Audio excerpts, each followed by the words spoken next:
respect. We got like 92%.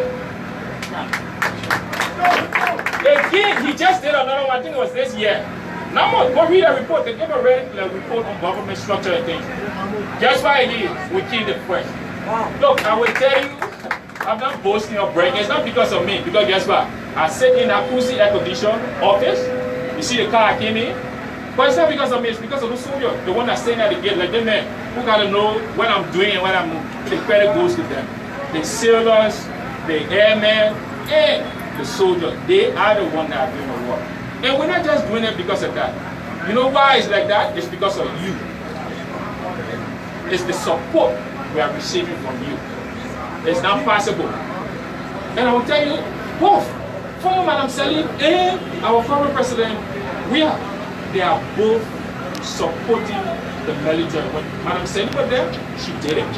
You saw the restructure program. Now we have President Weah. And you see the way how we're moving. We have increased our size even there. So I will refer you, go back and read those. But what we need to do is the willpower of the that for every time there's some challenges we face, we have to be able to prosecute those that are violent, especially the personnel of the AFL. They treat of you because we are there to protect citizens, which is the POC. So you see our engineering people around. Every day I receive calls saying my engineering unit is at here. They're doing the pedestrian walk or sidewalk. We have our way. The Ghana Bay Somalia Drive, Jakarta, Nizo, Keba, just name it. We will always hire our engineer to have that. So those are things that we're doing. And the big one are coming on. Everybody was talking about the issue of COVID. When the president built a hospital, 14 military hospital. Based on the location, a lot of people criticize it. But when COVID came, just imagine we never had that facility. They were going to carry people that were going to contaminate the business at JFK. Because there was no facility to host people who are affected. But we're seeing the essence and the importance of the 14 military hospitals today that we are benefiting. So, that in itself is a will that we are using for defense. That today, the confidence is there. Confidence is there. I'm not going to take a question. Yeah, no, there are plenty of questions here that people will ask, so we'll talk. The last, from the perspective of budgetary support and the availability of logistics, what are the prospects and challenges of the AFL? I will tell you, the question about everybody, about a lot of $500+ million. With a lot of restriction. I know you're the financial people that are not my area. I'm a politician. But when I say this press, there are a lot of demands on this press, just like us, the military. And looking at our history, we don't want to repeat those things that will revert our country to a civil war. So I will tell you that our challenges when it comes to logistics, especially when it comes to the issue of accommodation. You know, it was the US government, ECOWAS, renovating our barracks that we are located in. Today, I can simply say to you to tell you that, again, we have submitted a budget that the next year that will to recruit, because we need a recruit. We need a recruit. But we cannot recruit if we don't have accommodation for those newcomers. Because according to the latest survey, it says an average Liberian household is about 6.9. You know, you can say human being 10.9. So that you take 6. And if you take a soldier and recruit him to come to the military, at least based on his age, you will have like 2 children.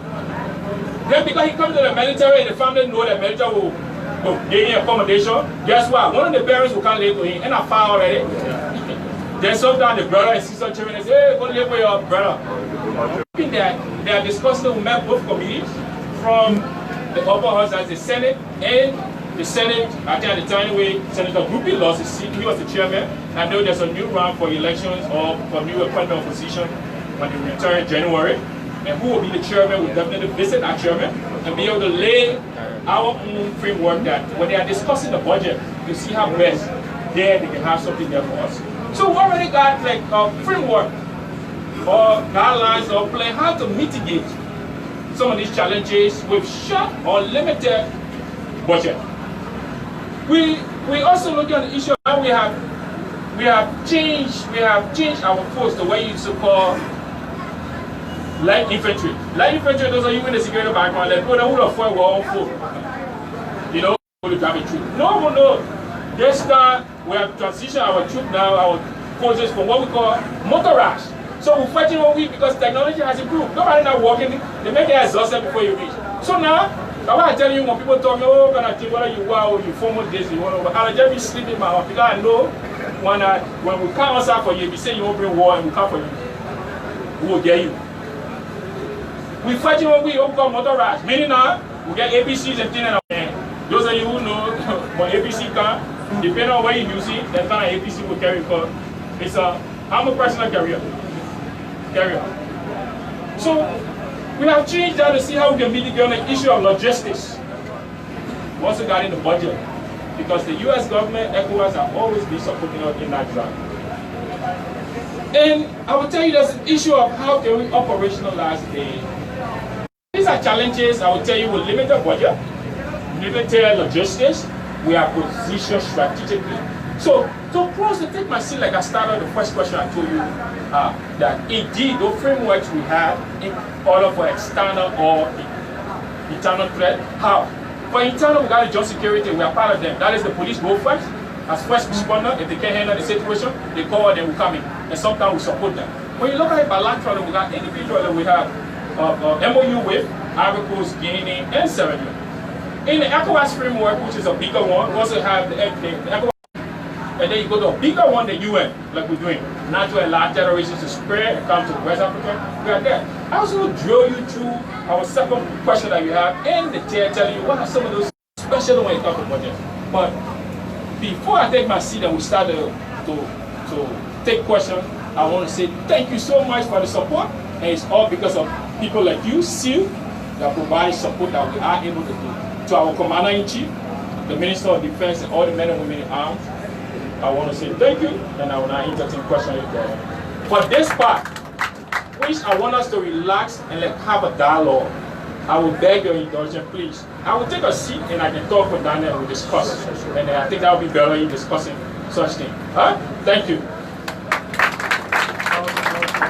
The Chief of Staff of the Armed Forces of Liberia, Brigadier General Prince C.Johnson, is speaking here. Thank you. Opinions. Thank you. For short. Yeah, on Kirsch. You want to, once more, if you got your phone in your hand, put the phone down. Live. And give the Chief of Staff a round of applause. Gentlemen, this is unlike. Even like you spoke about bilateral agreement in Sierra Leone, like you spoke about, I'm not too sure as to whether they have such gatherings where we can make use of our constitutional provision so as to invite government functionaries to provide us such sensitive information as it relates to the full march of our society. But mind you, it is part of your right to know. It's also ensuring the Constitution. And that the Chief of Staff did a well by discussing the 3 questions, providing our answers with adequacy as best, to the best of his recollection and his research. He did extremely well. As it relates to external and internal aggressions, the army is fully ready. And sometimes I get panic. And for him, he's not really panic because he knows what is within him, what is in his arsenal, and the strength of his men. You know, but I get panic sometimes when I hear about the veteran. How you got them? The veteran bureau. This banner here. The men, I'm not political men, I'm like, get on the radio, we assemble 5,000 men. Oh, you can. I think they were disbanded somewhere around 2000. Yeah? That number can change. I don't know whether they're dying or what. They just get on the radio, they talk big things. You know, someone somewhere, they're all over the place talking so many big things. I mean, they're not really moved, but sometimes, Chief, it embarrasses us a lot. We see that sometimes as abuse of the airway. Because the media is very powerful, like they are here now. what you are saying, and there are those who are following, especially social media. And when it's also playing on our wavelength, the borough of Nickeltown from, I mean, the other counties, Bapole, the other places, they'll say they got it ready again. I mean, that could be one of our concerns. What mechanism you have to also contain those guys in terms of this, there are random expressions every time in the corridor. So you spoke about internal and external aggression. The military is ready. And that when the police fails, when he's coming out, he's not coming to give you sandwich. No, don't think about it. The police did well for some of the guys the last time when they're protesting, right? They give them, don't come in contact with AFM man when you get away with him. You will feel away. So he spoke about it. He also spoke about the issue of logistics. And we all know the challenges, honestly speaking. And he has just testified to that the forest is not really huge. It has so many constraints. And as part of our job, I still can also tell you that we engage the national government, especially the legislature. These guys that are coming, but we see them come with that exuberance and all of that, because the military security apparatus, they are very important to our security. They must be empowered budgetarily, logistically. How will you go? The last time I think it was one holiday, and I was somewhere before that situation happened. I was around the LV belt, and it was on a Sunday. Something happened around with one of my relatives. I'm looking around to see a police officer that will arrest the situation. Nobody. So, Chief, as far as our concern, recruitment. Yeah, because we say the police boss is not here, but we are discussing. But we also advocate, we join the advocacy so that the legislature and executive see the need to add up to what they have as part of their plans for implementation. Then we also cast concern as it relates to the size at conventional level, which he also addressed, concerning the size of Liberia and all of that. He also spoke about it. So you have the questions now on the basis of what he said. So Mr. Moderator, you will no comment as well, but do all in just 30 seconds. We don't have got many hands. Do all in just 30 seconds. So you start like that, the three quadrant, from here, here, and here. So I will ask the Chief of Staff, so how many concerns you can take? Thank you so much, Chairman.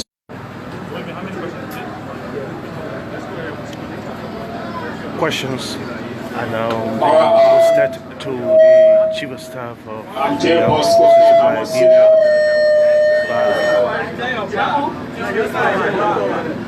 Bosco K. Senior, General for your expose.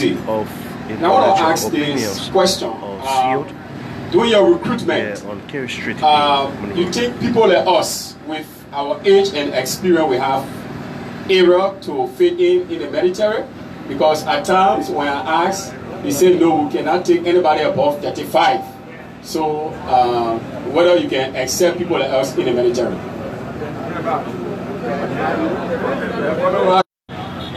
Internally and externally.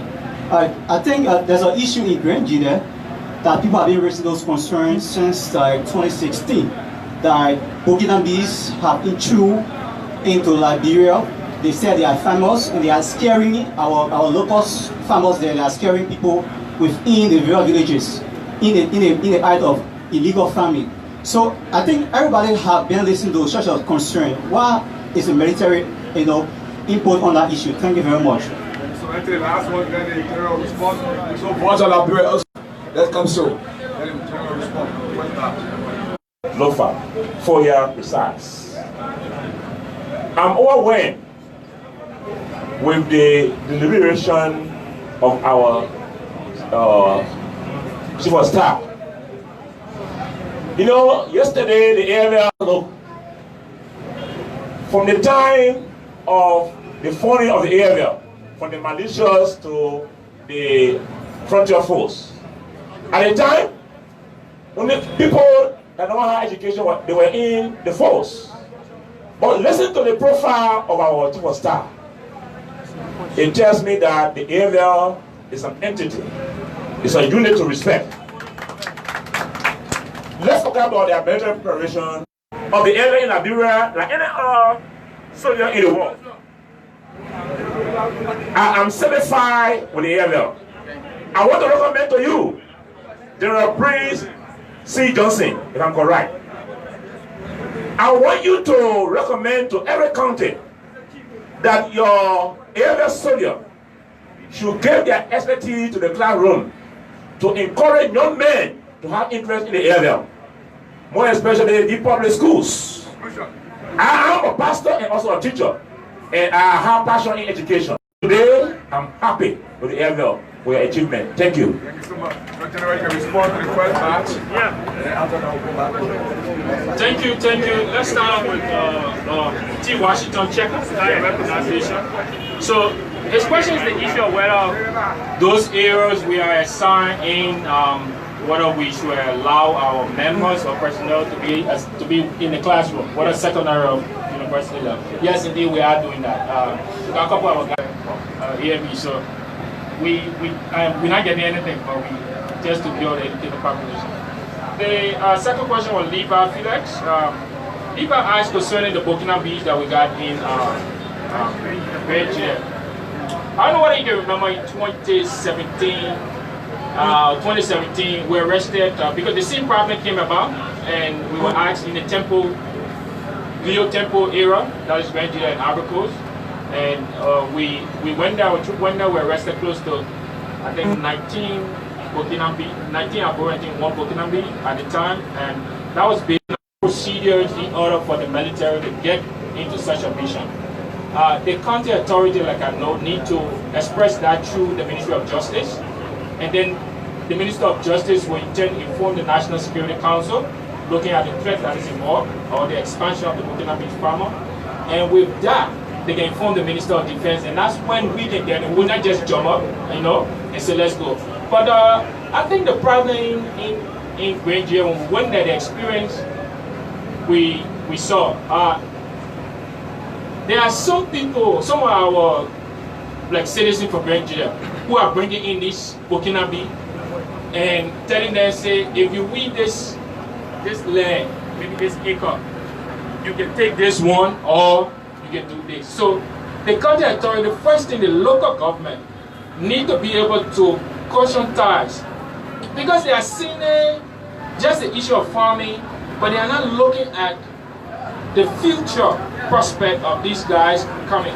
Because, anyway, there are a lot of things that maybe I can't say because all classified things, but it's kind of wrong. I don't need declassify some of them, but we are working on it. We are monitoring the situation there. But for now, the local authority need to approach that issue, going through what I just said. And then we have my own brother, Bosco Hammer, who asked about recruitment and the issue of age. Yes, we got age limit 5. That's a lot. We can adopt professional people like lawyers, doctors who pass that age. When I mean adopt, we can tap on your expertise. Like now we're about to open a hospital. We are looking for medical doctors. So even if you pass, you even like 50 years old, we can adopt you, carry you, train you, because you know that 3 things, you gotta learn how to shoot, communicate, and be able to navigate. So we tell you for a short time, do the training, show you how to work and stuff, and then we start you up with captain. Your officer right away, because you come in with the expertise. So we bring you in. So with the experience and your age, we are targeting lawyers now, we are targeting engineers, we are targeting medical doctors. Look, if we need you to come, so that it's not because of the money. A lot of us here left our job. We have good job. I work for you, I left to go to the AFL. Today now I will tell you I'm not a hustler again. Go, why again? I will be understanding. Sometimes don't put money too much at the first preference of your career. If you put money, I say it will drive you to a lot of things. I knew some of my friends who went to the banking sector. They were tempted in the banking sector today. They can't find a job because they were accused of something. 10 guys someone went to the military, though it started small, and today see. I'm an accountant. I went to the military to go in the controller section. I never thought I was going to be an infantryman. What the Americans saw, and like say, look, my man, you're a leader, you're going to be an infantryman. I did not know that. And today I'm sitting in the seat. So, a lot of young people here, I tell them, please, don't put money first. Come and serve your country. This man has 2 masters. He just graduated from the U.S. War College in Pennsylvania. College. This man, and he's my military assistant. 2 masters, I'll tell you, the officer called, you will find that about 60% already got graduate degree. So we no more got a Noko thing, I used to talk about Noko. He went to Mali. He got peacekeeping experience. Jai used to see the UN people here for doing things, making our country peaceful. He just for doing it. His name? Murphy. Colonel Murphy, he's the military assistant in my office. So all the fun things you see here are saying, he got to prepare them for me to do it because I was born at his age, at this level, at this, so now I just relax. So all you see me saying that he work, he got to do it. So what I'm trying to say, I'm not bragging, but I stay in the town, I stay in the Morocco. I went down there, I drank Hatta there, I came here. Today I'm only here because of my education. I'm paying nobody for the job. Everybody that tells you I want somebody over to go pay the lab. And you know what will prepare me for my next job is my character. Yes. It's my character. I prepare now, I know. Anytime the president you want me to tell me to go, I'm going to find another job. So, I don't want to beg nobody. That's why I'm not a politician, I will tell you. I'm not. And I will tell you, I don't vote for president. 2017, I didn't vote for any president. The reason is simple. Let me share my experience. 2011, I was not even in the country. When I was in the US in school at the General Commerce Staff College, I managed to listen to General Petraeus. At the time, he was the CIA boss, so he came from the military one of the successful US general. And he told, as he ascended in his military career, he decided not to vote Republican or Democrat. The reason was simple, because he will always have the opportunity of briefing the president-elect or the president. So he did not want to cast a ballot for somebody and he be briefing somebody else. His conscience will not serve him fine. I took that for him.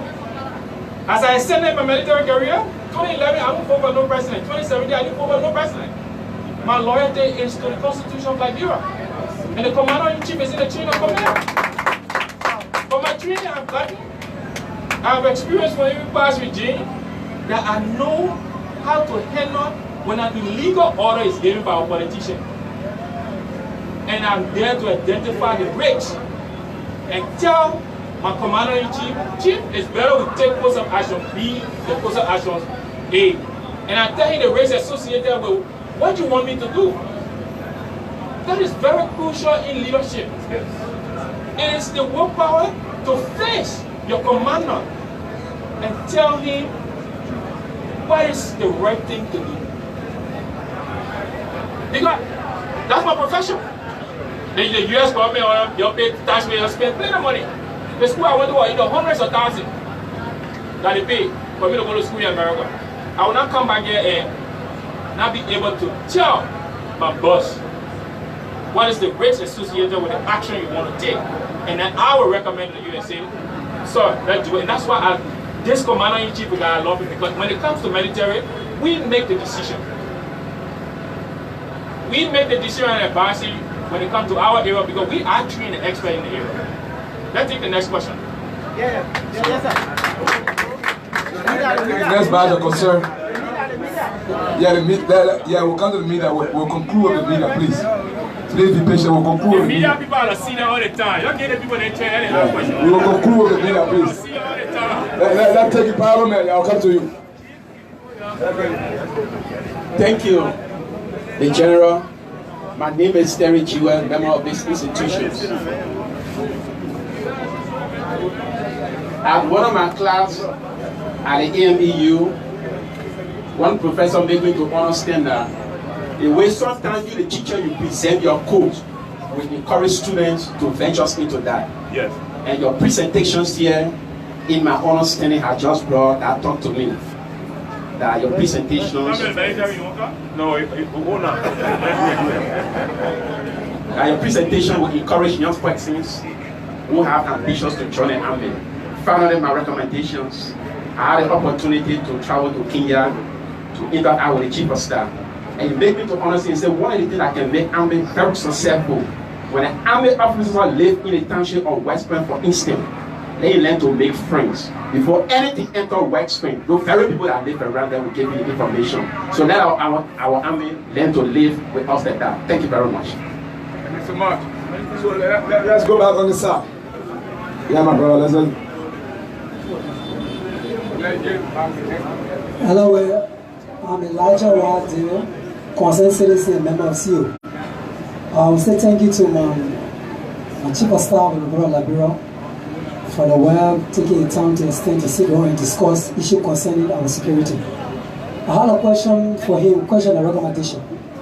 My question is first, we're looking at Sierra Leone and Guinea. We both passed through a civil crisis. And then I remember in the 80s, talk about one of the key areas that has a military barrier. And that area is very protected and safe. What are the mechanisms are you putting in place to make sure the southwestern, more precise, bombing country be safe from other terror acts? My recommendation.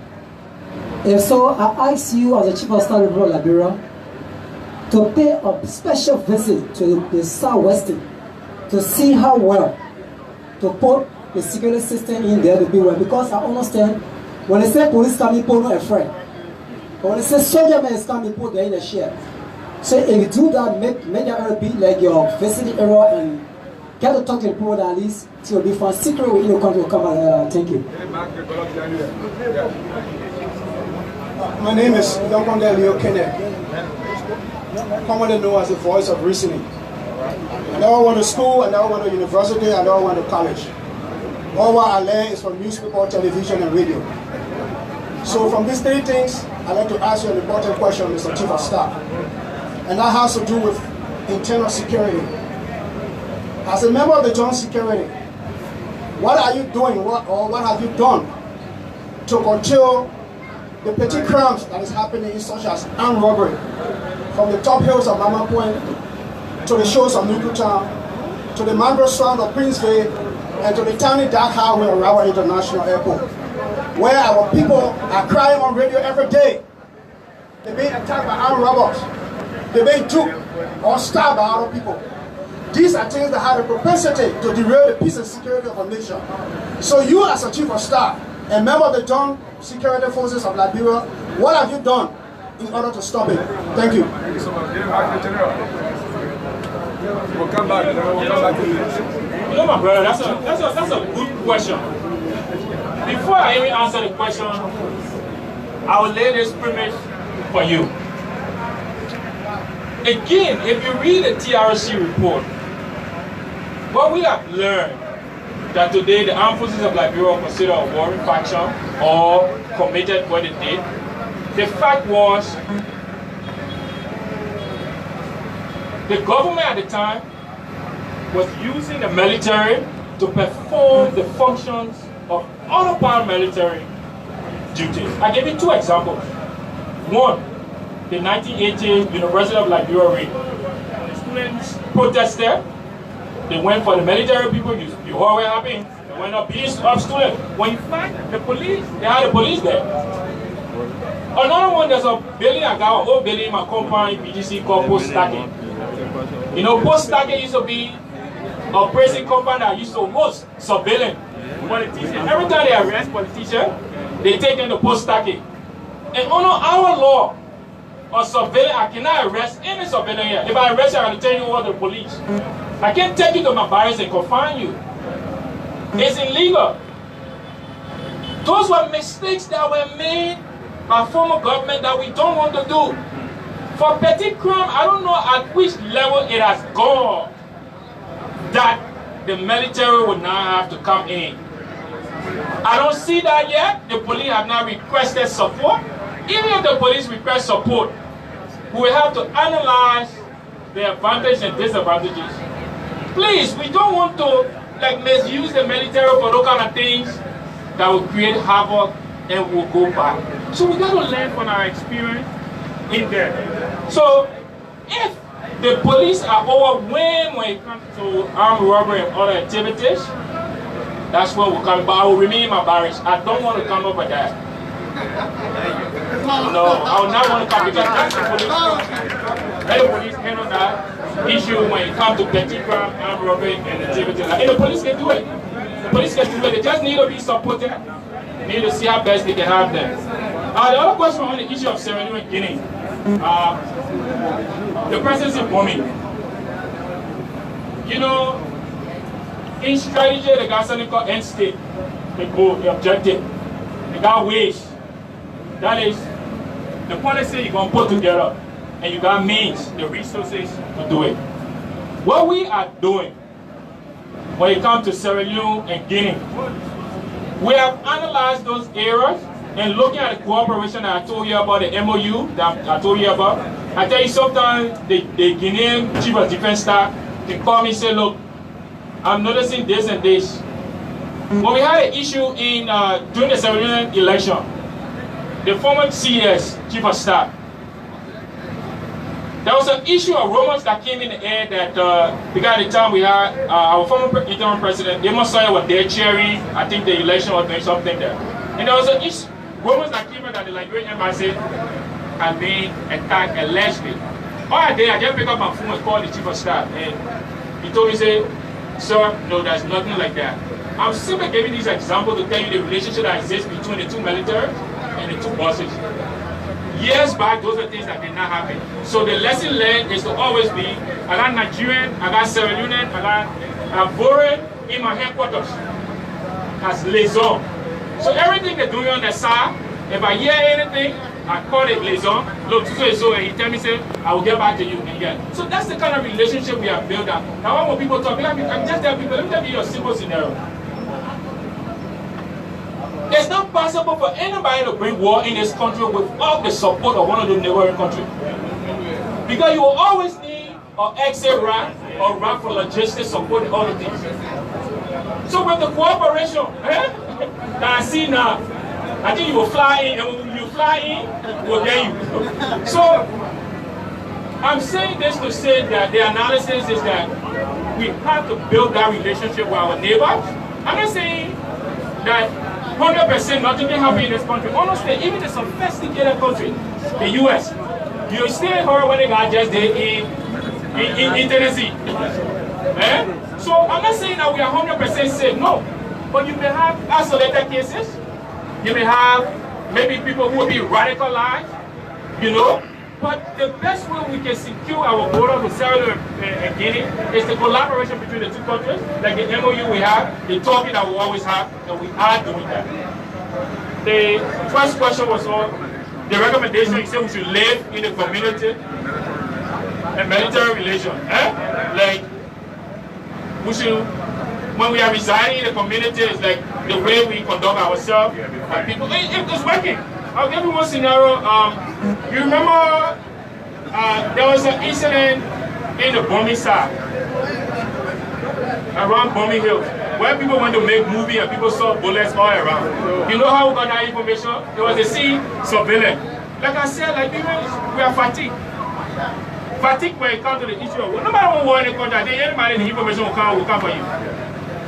What we should worry about, like we said, is the issue of these young people that some politicians try to militarize. I would say that. We saw that during the election. You saw the way both opposition and ruling party people, the way they were dressing. You know, very well, even the name and style. Those name and style was like you use it brigade. When I was coming up, I got up from UNU. I know student politics. Student politics in the sense I serve as the representative of the faculty senate. At the time we had Dr. Bailey, Reverend Dr. Bailey at the Methodist University.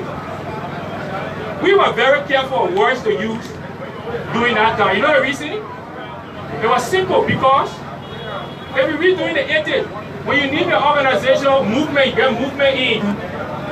You got things like liberation. During our time, it was always get it. So people decide we were coming, decide not to name our organization. But I'm seeing it repeat. Because those names were always associated with radical groups that we sometimes blame. We got to be careful and read our history to be able to move forward. We got to be careful in names. Because names will give you. He said militant brigade. What do you call militant brigade? What militant wing? You army man? But are you soldier? People don't understand the issue of regimentation. In the army, we got discipline. We are controlled by what you call the UCMJ, Uniform Code of Military Justice. To these political parties, the guiding structure when it comes to discipline, how to prosecute people that will violate. So the expectation, and I see that coming to be a problem because most of these politicians that brought in young people, militarize them to control the expectation after election. Now we are seeing the election result. You were feeding them. You are giving them scratch card to call, radio and talk. You are giving them scratch card or unit to talk on social media. You pay the rent. Now some of you can now win the election. They will still come to your house. How will you feed them? You got to be able to manage the expectation. So we started this as a caveat that look, you can form other names. Please, when you are not part of the military, please avoid the issue of militarizing young people. We got an institution that's supposed to do that. And that's something that we need to discuss. We need to discuss it. It's serious. So much. So let's learn from. So the media, let's come to the media. Let's take full control of the media.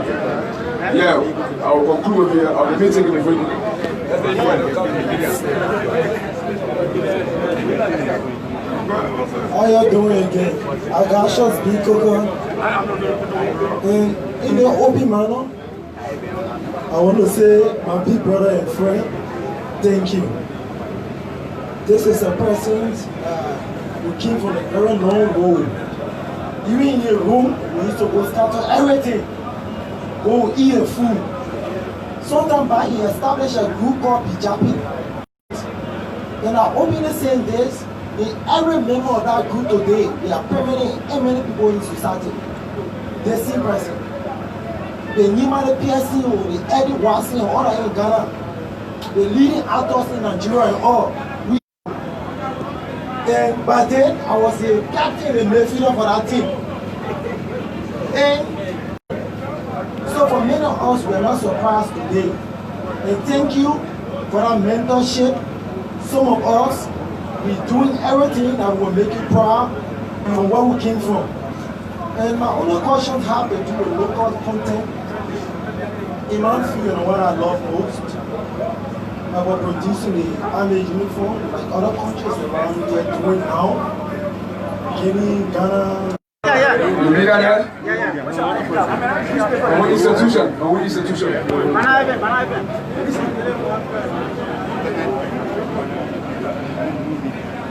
Actually, let's go to the back there. Yeah, I'm going to back there.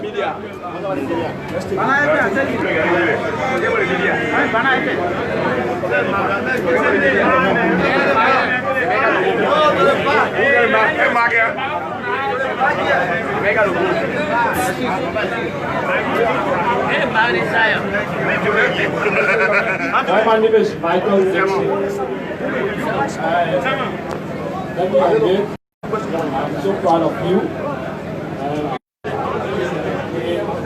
Rebuilding our country, both economy-wise and security-wise. So there is no country without good economic growth and you don't have good security. So one thing again I want to know, what role are you playing in order to sensitize those young generations that are coming to various schools? Because we understand that during those days, ROTC was being taught in most of the schools. But now we have seen that ROTC is building for those primary and secondary schools, but they are only being taught in universities. What role are you playing in order to dialogue with the Ministry of Education to institute this measure? And also, you talk about militancy. To educate those militant groups that have been in those various universities and other things to mold their mind. Thank you. Thank you so much. Give it back to the brother.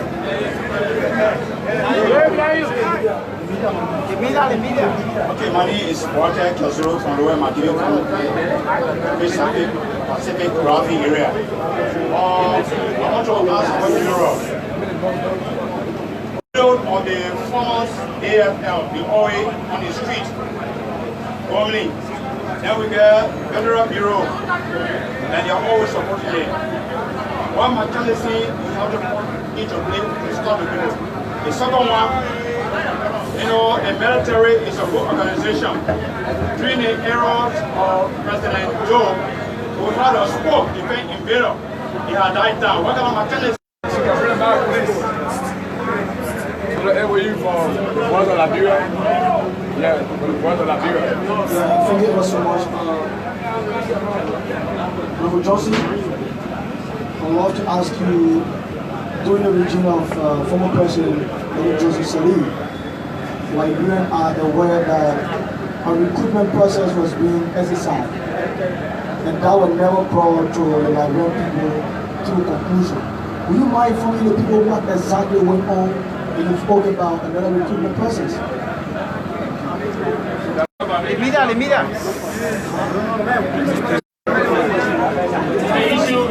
The issue about recruitment, all that I know, recruitment process that went on, we went through that process, and we recruited them to say 8 batch.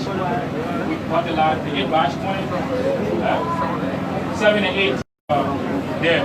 I remember there was a time that we started the process, and then because insufficient funding when it comes to the budget, those guys, like we encountered a couple of them that we went to call, so we told them, hopefully with the discussion we're currently having with the members of the legislature and the executive, the Minister of Defense, the Commander-in-Chief, that our fiscal year between 20 and then we have to go back to do re-vetting because people have changed their address, their location, all this stuff. So now we hear CEIO, you call the speaker, call the chairman of defense, in the lower house representative, the upper house, call them and talk and let talk for us. Tell you, okay, you need to give the military the issue of budget to be able to recruit next year. Tell them we're already engaging them, we're negotiating with them, we're talking to them, and we're hoping that we will get something on that. Concerning the issue of sports, the whole area they have the defense. Yes, we do have our defense guardian. They are now in the 2nd division, but again, because of some financial issues, give them credit that today we have recruited under President Taylor, I would say. They are currently receiving a pension. They are currently receiving a pension because when you are inactive, you go on government payroll as a pension, your retirement benefit, you start getting there. So you also get irregular. Those are the people that were demobilized. You remember? Did the resettlement, all the things that went, that they did. Those were the rebel groups. So now everybody who are inactive that are considered regular should be on a Veteran Bureau. And Veteran Bureau work with the Minister of Defense. I serve on the board. The minister is the chair on the board of Veteran Affairs. So what we're doing now, you have a new leader called Guthrie. He's the head of the Veteran Bureau. So everything should be channeled through the Veteran Bureau to go there. Like somebody was talking about ROTC. In order to give our veteran job, because the active duty, we are so concerned in our number. Now we have veterans who are conducting these ROTC programs in secondary schools. Just for them to be able to do something. We just appointed a new Minister of Defense for Operation. He's trying to help the issue of how we can work with the Agriculture Minister, because they have an agriculture program in the Veteran Bureau, to see how we can engage them. Because all around the world, even the great United States, we've got to find something for us active duty when we leave service to be able to do work. So we're trying to have that, like the ROTC program that is currently working on. The agriculture will soon be coming. So what we need to do, all of us need to go on a Veteran Bureau, and we'll have one Veteran Bureau that will be the one to channel everything to go through that process. So that is what the Minister of Defense is currently doing.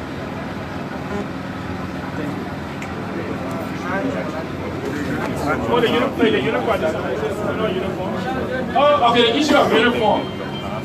Yeah, the issue of uniform, that's a farm program. We buy this stuff for companies from like the US, from Asia and stuff. If we have a vendor here, like somebody is trying to write to get that program, the money we use to buy uniform outside, we can definitely pump it into our economy. Meaning, if we have a business here, we just need to contact the Minister of Defense, There's a procedure if you already have a business, you go through that program, we'll be happy. Because the cost will definitely drop, the money will go back to Liberians, our tailor union here or what, and we'll be able to help boost our economy. So if we have that program where somebody will come up with like uniform, it's also too, we have to do a lot of classification, security classification, that you have to have authorization through the Ministry of Justice. If you go through that procedure, it will be easy. And we'll definitely consider you to buy. Because every year, we should issue one set of uniforms to our personnel. So if that is a program somebody wants to get engaged in, I think we'll definitely be able to support the program. Thank you very much. I would like to come to the end of this live broadcast here at the Center for Exchange of International Opinions. The interaction of the Chief of Staff, the Chief of Staff with you members of the audience of CEO today. We wish to say to you, this was a healthy interaction. You gathered sufficient information from the Chief of Staff relative to the current status